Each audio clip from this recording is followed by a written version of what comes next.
Hey YouTube, I'm back with another video, this time breaking down my song Method that's out now on WAVCAVE Records. If you haven't heard it already, you can check out the link in the description down below.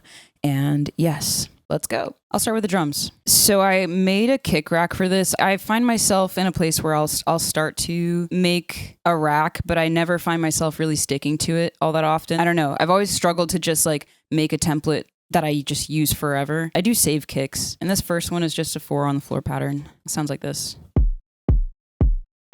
This decab kick. Then I have another kick. I think they kind of stomp on each other and they're not supposed to do that. I'll typically transpose them. What's funny is I did not do it in this situation, but I usually go in here and like detune the other kick a little bit. About like 2 or 3 semitones. Next up, I have a clap with 3 layers, 3 chunky layers. One sounds like this.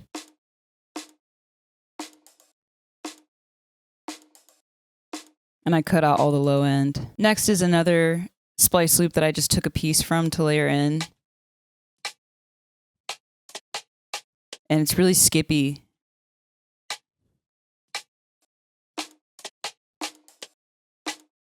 Kind of has a drum and bass feel to it, in my opinion. And then lastly, I have another clap that I layered this pack. There's this one pack that I use all the time.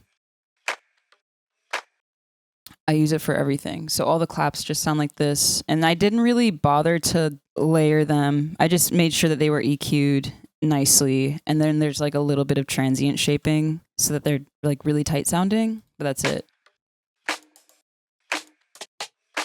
But aside from that, I have another EQ on the group for these claps, and then I use a delay on the breakdowns because I like to do that a lot. It gives it a...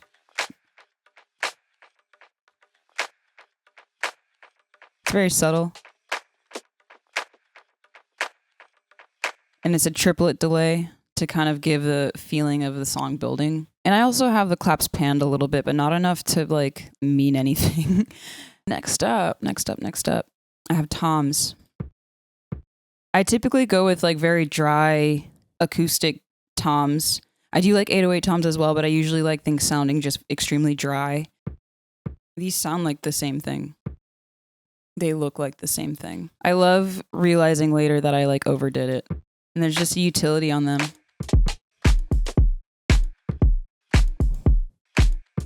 Next, I have a little perk.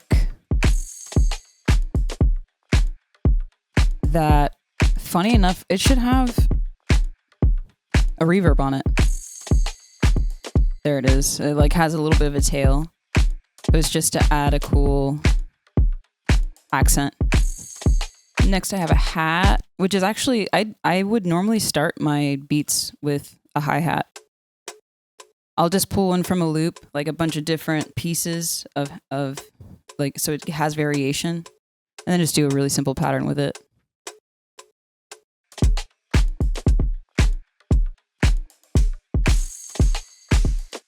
And then next, I have finally something special, finally something creative. I've been doing this a lot lately where I'll use a vocoder on something with a lot of high end, like for example, a hi-hat or a shaker, and I'll extend the release of the vocoder so that it adds some more release to the actual sound itself, and it adds like a sound to it. It's very nice and airy.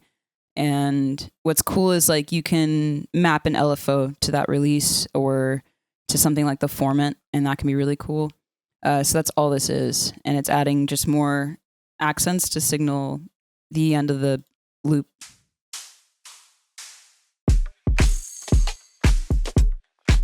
And it's very simple automation. Next I have a little groove hat sound. This is just a straight up loop. Sometimes, not all the time, I'll take a splice loop and get like maybe 2 to 4 beats of it and then just loop that and just have that go. And that's kind of what I did here. This helps a lot with figuring out the pocket and just like deciding on a pocket for me. Because I don't like hi-hats. I don't like programming hi-hats. So I usually just do this. It's in mono. Don't ask me why, I don't know. And then I have a sidechain to the kick. And that's that. Next up, I have an open hat.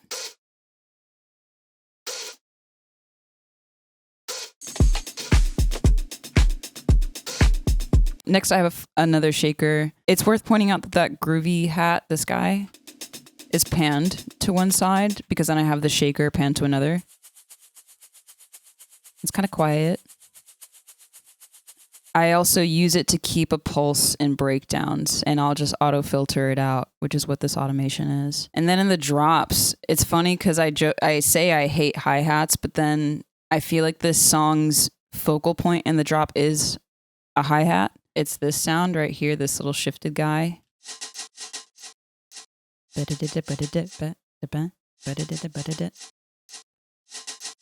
Very K-Tronada inspired feel. I added an auto pan to it because I said so, and it's panned. I don't know why. It's and it's side chained. I don't know why.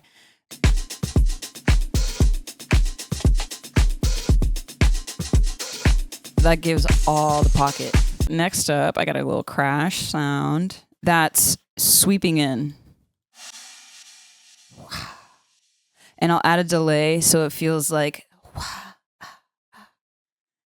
swinging your hips type thing. That's just adding some transitional flow. What else do we have? What's this? More vocoding, more vocoder percussive sound. So without it, the loop just sounds like this. What I do to soften these sounds, because again, I don't know what's up with me, but I don't like the grating feeling of high end, and I think that's why I like using this vocoder so much. So I have it going, and I have the release mapped to an LFO so that I don't have to think about it. And what's cool is I can make this LFO go crazy style, and like be very unpredictable, which is fun. But yeah, so I have that little hi-hat thing doing its thing, and that's adding the main front, just hi-hat push. And it's cool because again, I don't have to like worry about adding variation or velocity. I just have the LFO do it. Let's move on to the theme part. The reason why I split things this way is because when I'm playing live, I'll have my groups as like kick bass, theme 1, theme 2, and then clap tops, backing vocals, effects. Those are my 8 groups. But it's cool because then with the theme 1 and theme 2, it'll just be like in one group it's all my lead sounds, and in the other group it's a bunch of like atmospheric droney stuff. And so when I'm playing live, it's a lot easier to be able to flip these things and play with them and arrange them differently, and it's really fun. So first up in this theme, I have chords from another song. Not chords from another song, the patches from another song. The electric piano. From Protection. And then this one, I think it's the same. They're panned, kind of wide. And then I just wrote A, B, and C sections. And the only reason why I do that is so I don't have to think about arranging later.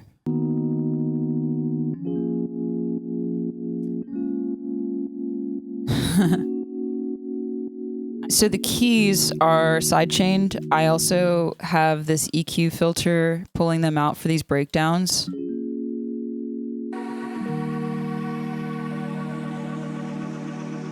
Just because it makes it easier for the drop to hit harder. The compressor is also just squashing it. This is one of those times where like I wouldn't recommend mixing how I mixed it, or even duplicating the tracks the way I just did it. The next sound I have is a lead, which is 2 instances of currents, and they're just like stock sounds. So with this top one, you'll notice there's an effect rack on it, and it's got this crystallizer. And so that is going to sound, it's got this real warbly sound to it.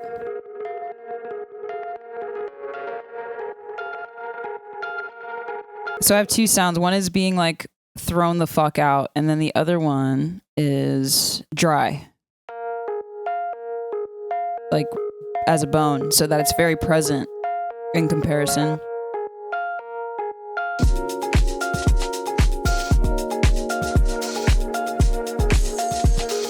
Next is this color bass sound that I want to say is from Virtual Riot, if you can believe that. And I just threw it in a sampler and EQ'd it and saturated it. And it's just doing this. In my brain, I imagine it's the sound of Miss Pac-Man when she chomps on something. That's what this sounds like to me.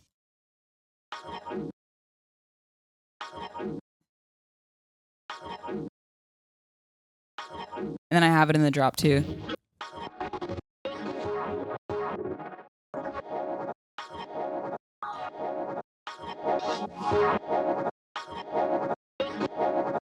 Sometimes I wonder if it was one of those pieces that I'm like, I feel like it's too much in this mix, but I didn't want to get rid of it.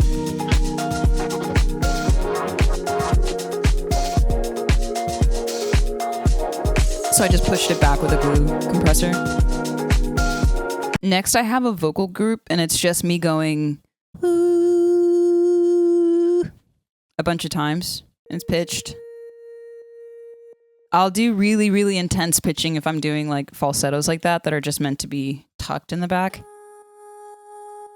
There's another tone, and they're panned. Another one. Low.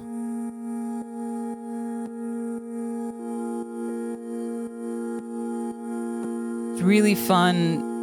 If I don't want to start with like a drone, I'll do something like this so that I have it's easier for me to come up with an interesting chord voicing if I use my voice in this way. Next, I have this printed sound. I like to do this a lot where I'll like have these really intense sound design sessions where I'm like just stretching stuff out and running it through reverbs and stretching it again and printing.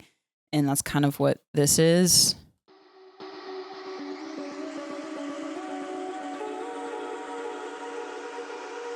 Sometimes I'll run it through phasers and chorus. In this case, I have the Hollow Supermassive,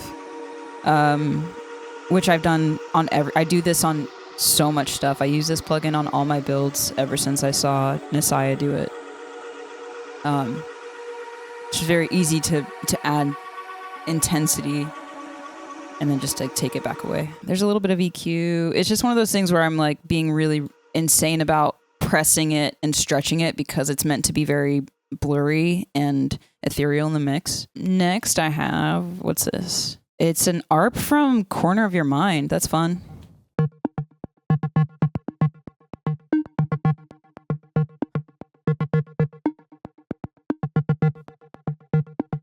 It's too quiet in the actual song, but that's there. It exists. Next is my lead ARP, which is an Analog Lab sound, Bath Pluck.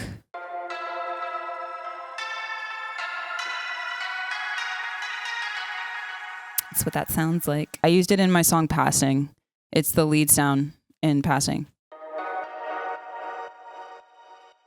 Man. If I can give you any advice, it's save patches and then just use them again, because then you can make songs faster. And it's sidechained. There's this grains rack is something I stole from Quarter. So if you want it, you're going to have to ask her. But it just adds like a grain delay to everything. That's coming from Granulator.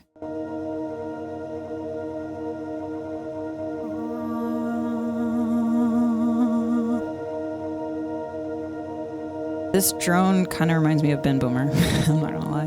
But I just have it automated in volume so that it's not just like in your face the whole time. But it does add it just fills out the song when it needs to. And I took out all the high end so that it's not in your face. We're going to move on to the bass. It's very simple. I kind of just did like walk downs from the root notes. We'll turn it up just. It's just the basic subsign. The stock Ableton sound. I use this on everything. I use this basic subsign on pretty much all my songs lately, and I wanted to make sure it just really plays with the drums nice.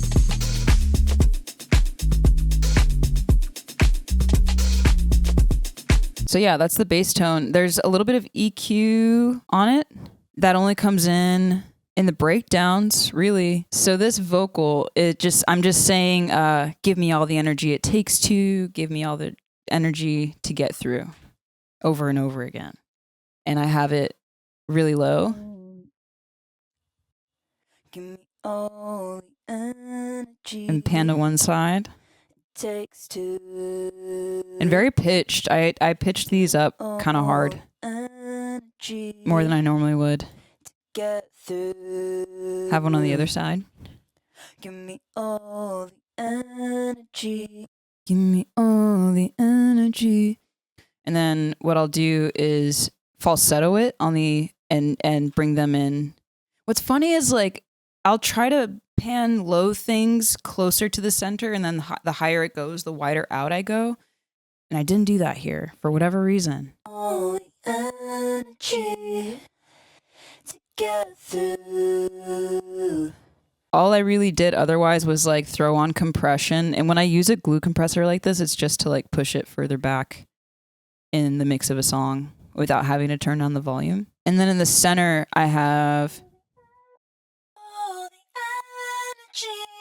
like as close to a belt as I'm gonna get, because it's outside of my range.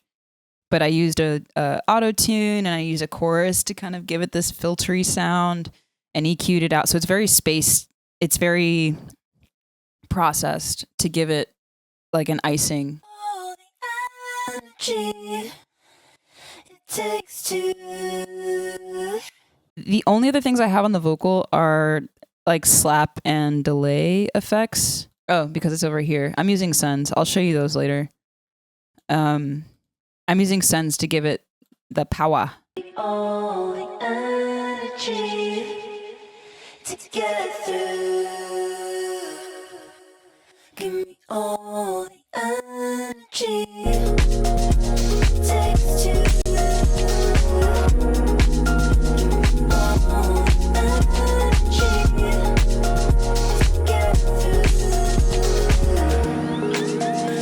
But yeah, that's the vocal. I have more chorus on it, which is really fun. Again, that's just to add, like, it adds an ethereal iciness to it. I think of like old dance music. There's EQ, it's sidechain to the kick. I normally wouldn't do that, but this vocal is not it's not like a ballad. It's not like my song Warm to the Touch or like Passing or Backseat, where it's like, I'm clearly trying to be a vocalist. I'm trying to give you my songwriting chops. This is more like for the vibes. And then I have an effects sound, only one. Boop, boop, boop, boop, boop. That's got to be from Splice. Boop, boop, boop. And that's all it is. I say that like my computer isn't like hitting. The CPU is absolutely fucking bussing.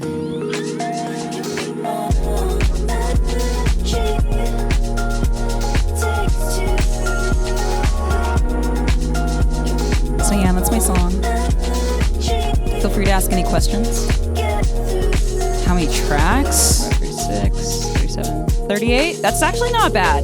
I will show you my sends really quick. I have it turned off, but there's a reverb, a live hybrid reverb. And then for the delay, it's set to, is that quarter notes or eighth notes? I'll usually have it set to triplets, but I didn't for this song because the bounce. And then it's EQ'd because you don't need to be delaying your bass like that, usually. I do have a Spectrum. Oh no. It's a Valhalla Supermassive just cranked up to a bajillion. And that also adds like insane. A lot of utility so you can hear it better.